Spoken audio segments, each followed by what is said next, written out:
Sarah from Strong Girls Club, and I want to discuss why starving yourself to try and lose weight is counterproductive, and just generally discuss weight loss in general. So now what's brought this on is that I'm doing a weight cut for a powerlifting competition. So in powerlifting you compete in weight classes. So at the moment I am down to 67.9 kilograms. So I've lost 1.5 kilos in 4 days. And I'm trying to get down to 67.5, which I've got 3 days left, easy done. Now, what I thought I would discuss is how I've done this. So I've initially done it by cutting out all sodium in my diet. Now, these are ways that are not sustainable and not healthy long term, like 1 to 2 weeks max. And I also want to say that although I've taken these strategies, I'm going to put the weight on straight back on as soon as I start eating normally. So it's just brought up a lot of thoughts for me in regards to how I used to, 10 years ago when I was younger and I wanted to be as skinny as possible. It's just brought up a lot of those thoughts about how what I was doing back then was so counterproductive to my health, my energy levels, why it was so frustrating. So what I've done to lose the weight initially over the last week is, look, I'm drinking more fluids. I'm drinking more fluids and I'm reducing my calorie intake. So I can normally sit at about 2,400 calories a day and I'm all good. I've reduced it down to 2,000 calories a day and I'm starving. I'm absolutely starving, but it just means that I'm increasing.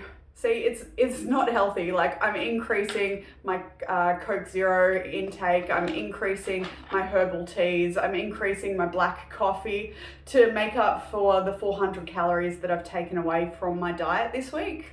So it's not, that's not super healthy. Cutting out sodium long term is definitely not healthy because your body needs sodium to, regulate it, help you go to sleep. Like, it needs salt for a lot of function from day to day. So I've also cut out I'm now lowering my high fiber foods because high fiber is going to stay in my gut for longer, make me heavier, because your weight is your association to the ground, right? Like, it doesn't tell you muscle, fat, hydrate, like how much water you have in your body.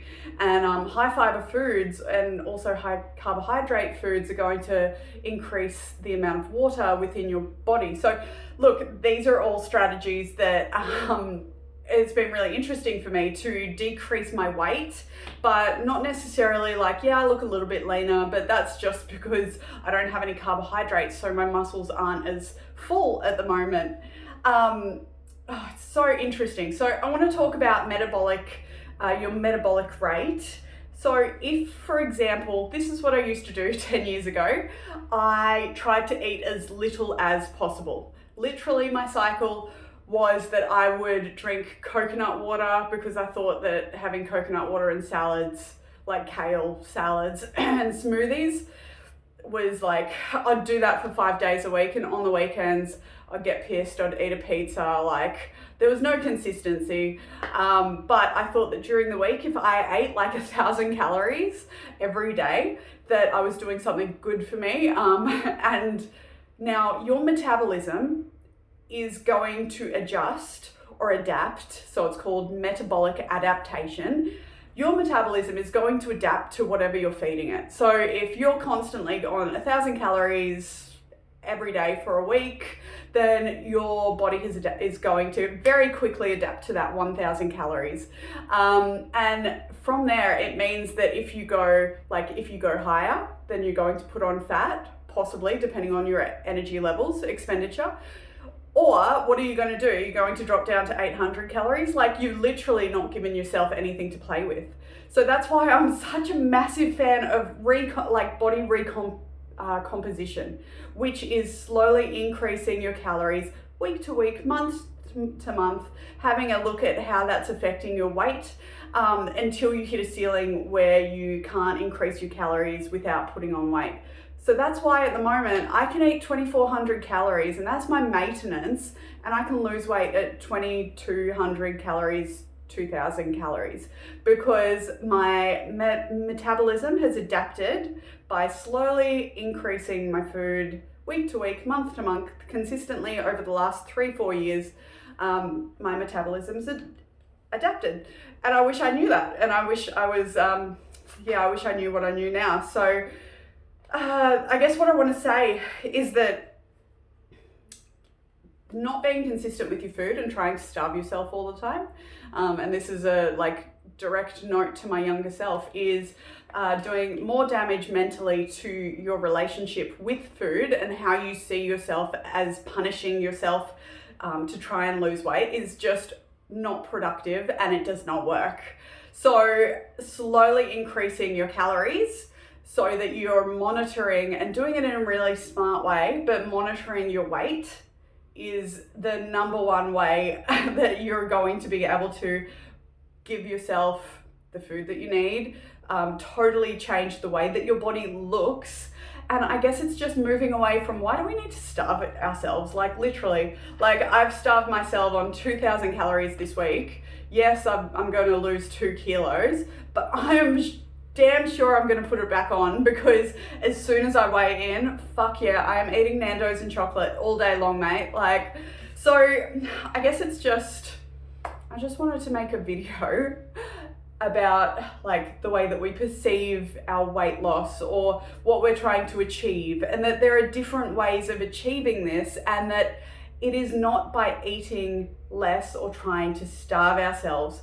What we need to do is bring consistency to our diet, and that's why I'm a massive fan of working with a professional to get you on the right track, to educate you about the foods you need to be eating day to day, and to have a plan in place.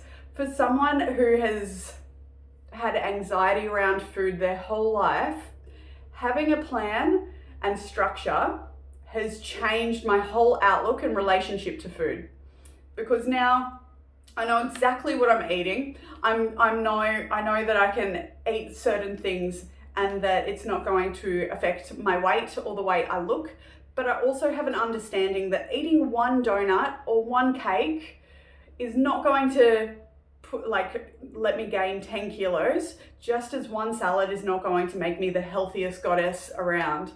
So education, having structure, being consistent, and again, education, learning different things about yourself and tapping into the way that foods make you feel is everything. So it's really about doing your homework, eating foods and then sitting with that and being like, how do I feel? It could be that you track your foods. Maybe that works for you. I know that there are people out there that say that tracking food is not mentally healthy, but it depends on the individual, because I know that for myself, now that I'm able to track what I eat and I know how much to eat, it's given me freedom. It's given me so much freedom, and I don't feel guilty around food. And that's what I would love for every single human being out there, but you've got to learn for yourself, because I can't tell you. I can guide you. There are nutritionists out there that can help you. There are other professionals that can help you, but ultimately it comes down to you and your decision to tap into the way that things make you feel, to be curious, to make different decisions, because if nothing changes, then nothing changes. So that's a massive ramble, but I'm going to pop that up. All right, hope you've learned something.